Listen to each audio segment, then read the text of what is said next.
Instagram story repost ni Paolo Avellino, nagbigay pag-asa sa mga Kim Pao fans. Kim Pao, tahimik pero sweet. Mga galaw na nagpapatunay na okay pa sina Kim at Paolo. Kim choose cryptic posts. May kinalaman sa kapatid at hindi sa love life? Hindi si Paolo ang dahilan. Family issue ang pinagdadaanan ni Kim. Tara, kwentuhan muli tayo.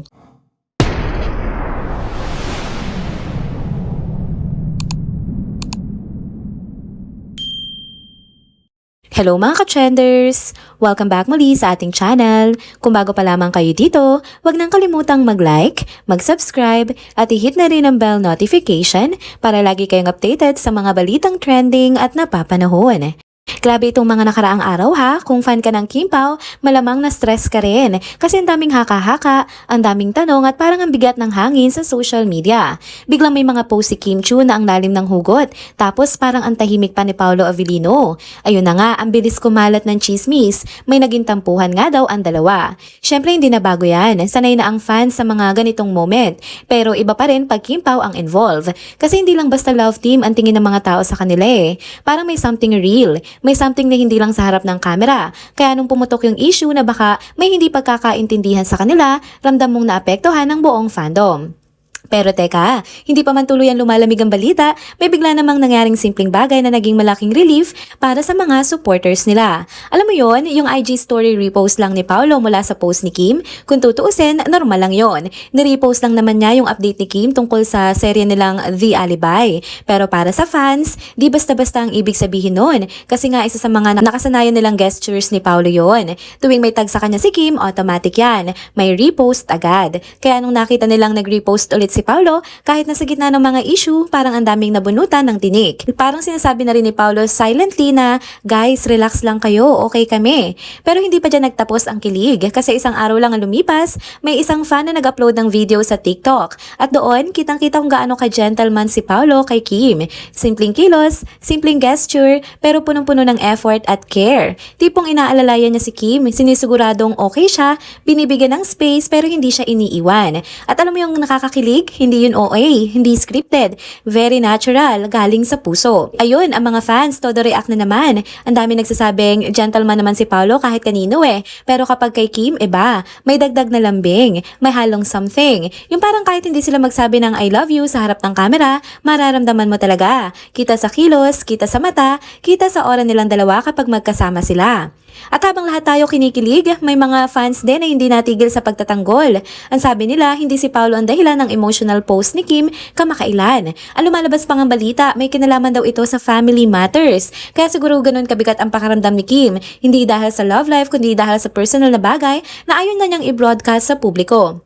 At gets naman natin yun, di ba? May mga bagay talaga na kahit public figure ka, gusto mo munang sa'yo lang, tahimik, pribado. Kaya yung ibang fans, ang panawagan lang nila, huwag masyadong pangunahan ng assumptions. Hindi lahat ng lungkot ni Kim dapat ikabit kay Paolo, lalo pat wala namang malinaw na indikasyon na sila ang may issue. At sa totoo lang, kung iisipin mo kung may problema man sila, hindi ba't ang laki ng chance na hindi natin dapat malaman lahat? Minsan kasi ang problema hindi para sa publiko. Minsan dapat respetuhin natin ang hangganan ng personal life nila. Pero ito ang solid takeaway sa lahat. Kung titingnan mo yung mga simpleng galaw nila lately, parang sinasabi na rin nila sa atin na maayos pa rin sila. Hindi man sila magsalita ng diretso, pero yung pag-repost ni Paolo, yung pagiging gentleman niya on and off cam, at yung subtle na care nila sa isa't isa, sapat na yon para mapawi ang kaba ng mga fans. Kaya sa mga nagsasabing may tampuhan, mukhang hindi totoo. Sa mga nagsasabing baka may problema sa Kim Pao, di sana wala nang mga ganitong kilig na moments, di ba? Pero ayan paunti-unti, pinaparamdam nilang okay sila. Tahimik, simple, pero totoo. At habang hinihintay natin ang The Alibi, ang pinakabagong serye na pagsasamahan nga nila, mukhang mas lalo pa tayong kikiligin. Kasi kung ngayon pa lang sa likod ng camera, ganito na sila ka-sweet, paano pa kaya pag napanood na natin sila sa screen, di ba? So ayan mga ka-trenders, chill lang muna tayo ha. Huwag magpadala agad sa mga rumors dahil minsan sapat na yung mga maliliit na kilos para malaman nating steady pa rin ang lahat sa kanilang dalawa.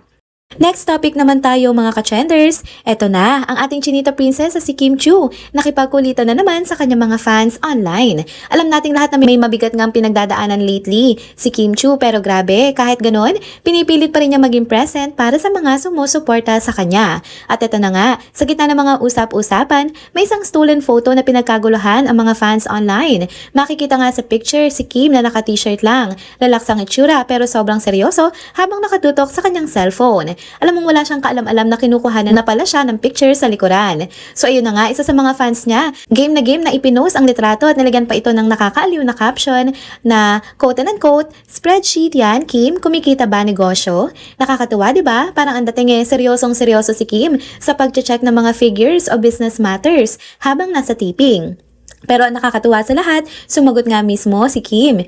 Oo mga ka-trenders, nag-reply siya agad sa tweet at sinabing, quote and unquote, tipping guide po yan ma'am. Boom, simple lang pero ang cute. Nag-react agad ang mga fans, aliw na aliw sila sa pagiging approachable ni Kim. Kahit may pinagdadaanan siya, hindi siya nawawala sa sarili niyang sense of humor. Makikita mo talaga na kahit sa simpleng interaction na ganito, pinaparamdam ni Kim sa mga supporters na hindi sila nakakalimutan nito. Pero habang may mga ganitong kakulitan nga online, may isang issue rin na hindi nakaligtas sa mata ng mga netizens. Ang issue nga ng pag-unfollow di umano ni Ate Cam Chiu sa mga kapatid niya at kabilang na nga dito si Kim. Yes mga ka-trenders, kumpirmado nga na hindi na pina-follow ni Ate Cam si Kim Chiu sa Instagram. At alam naman nating lahat, di ba, kung gaano ka-close ang magkapatid na yan, lalo na si Kim kay Ate Lakam niya. Hindi lang basta ate si Ate Lakam, kundi parang nanay daw niya, di ba, at best friend. At minsan nga business partner pa ang turingan nila sa isa't isa.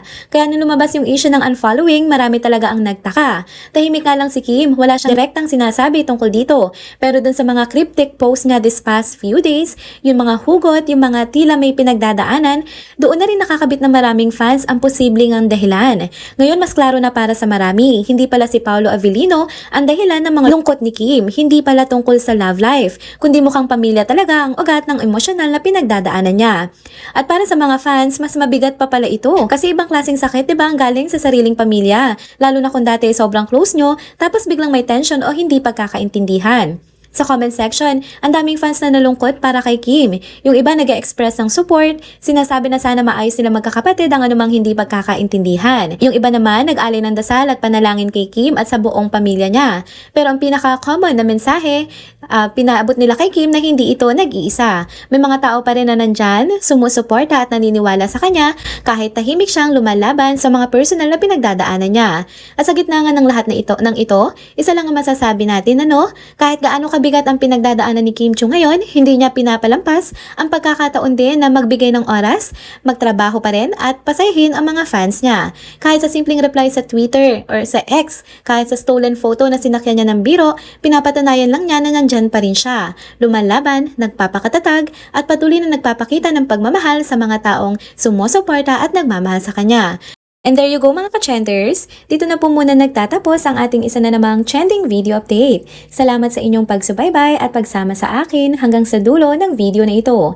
Pero bago kayo umalis, huwag niyo pong kalimutang mag-like, mag-comment, mag-subscribe at i-hit na rin ang bell notification para lagi kayong updated sa mga balitang trending at napapanahon. Kita-kits po sa susunod na video.